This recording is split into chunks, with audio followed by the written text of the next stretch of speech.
pegou fogo, ninguém nem sabe ainda, não postei um vídeo. Aquela casa que eu fui com a Ló? Sim. É uma história muito louca que aconteceu, e eu tenho as fotos aqui, porque nós moramos do lado de um pasto. Nós somos a última casa de um condomínio que fica cercado por fazenda. E na época da seca, aqui é muito, né, vários lugares queima, e o pasto queimou.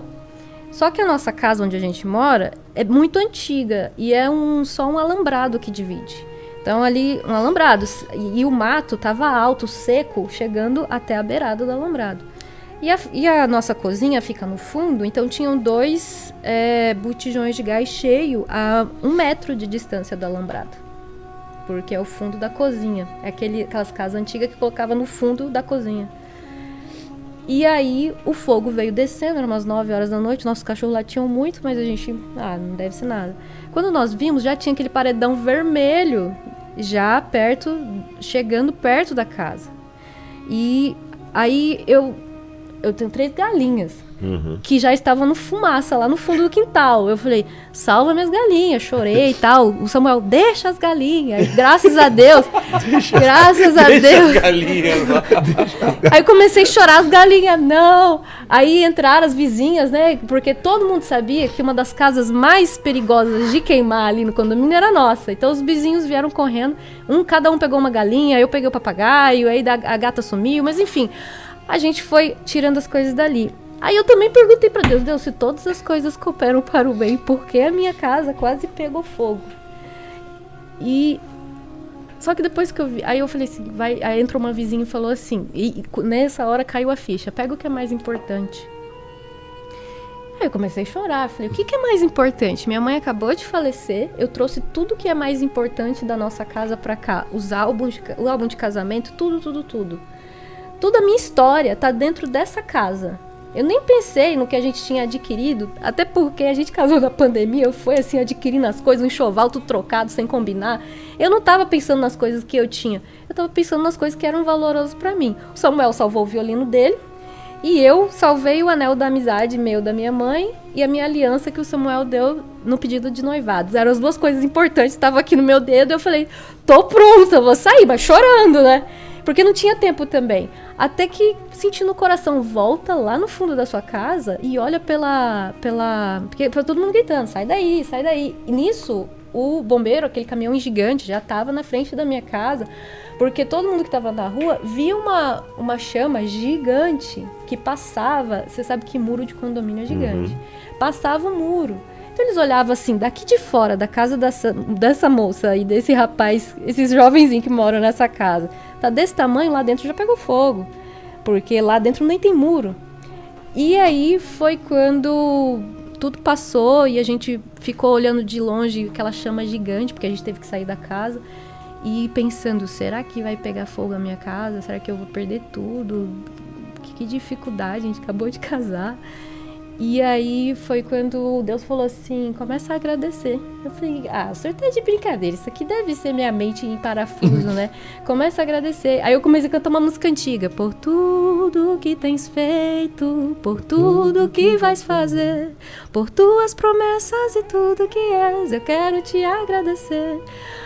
E eu tossindo assim, porque a fumaça estava grande, meus cachorros tudo correndo louco para salvar os cachorros, porque os cachorros estavam tudo intoxicados, correndo, respirando o ar da praça, do condomínio, porque não dava para ficar lá. E eu falei, Senhor, o que o senhor quer me falar?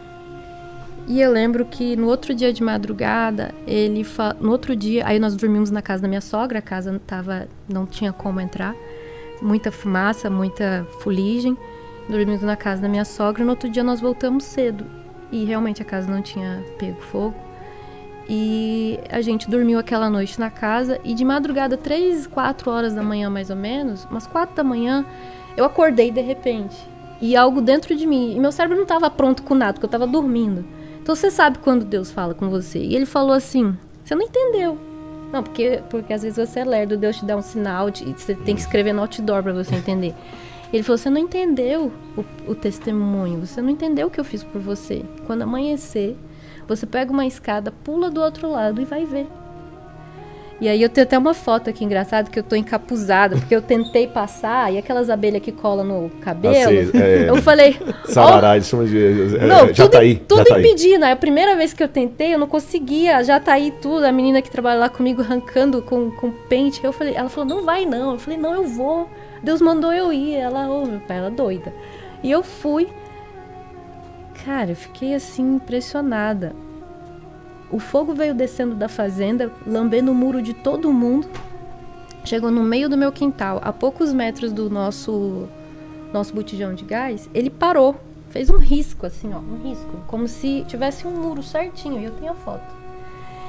E ele deu a volta, fez um quadrado, assim, ó, E quando passou, questão de 2, 3 metros depois dos nossos botijões, ele voltou pro muro. Por isso que o pessoal lá fora via o fogo. Via o fogo. Aí eu comecei a chorar. Eu falei, cara, rolou uma parada aqui. Aí ele falou, é que às vezes o fogo queima, mas às vezes ele não deixa ele te queimar. E aí eu entendi Romanos, que fala, todas as coisas cooperam. Não significa que a alegria, tudo vai fazer eu me dar bem. Não. As minhas tristezas vai cooperar também para o meu crescimento. Então, quando ele fala todas as coisas que acontecerem na sua vida, todas as coisas que chegarem na sua vida, elas vão cooperar para o seu bem. Então, eu depois que perdi a minha mãe, eu entendi a diferença de herança e de legado. E você só entende isso quando alguém morre. Quando o seu pai e a sua mãe morrem. Quem é que vem, que é a sua paternidade, quem corresponde a isso em você. Uhum. E eu acredito, e Deus me falou sobre muito a herança de Jesus, que ele precisava morrer para a gente ter uma herança.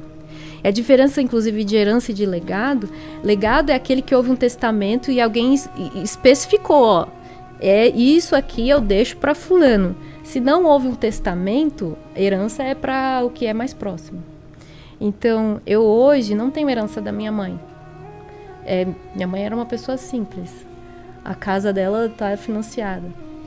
Mas eu tenho o legado da minha mãe. Uhum. Então, eu acredito que quando Jesus... Deus queria o tempo todo nos dar uma herança. Uma herança. A gente vê isso na Bíblia. Um Deus que é abençoador, que é rico, que quer nos abençoar. Mas a gente precisava do legado de Jesus. E ele, quando ele morreu, o legado dele foi muito mais poderoso do que o curto tempo de vida dele. Então, eu acho que essa questão da vida e da morte, elas estão totalmente ligadas.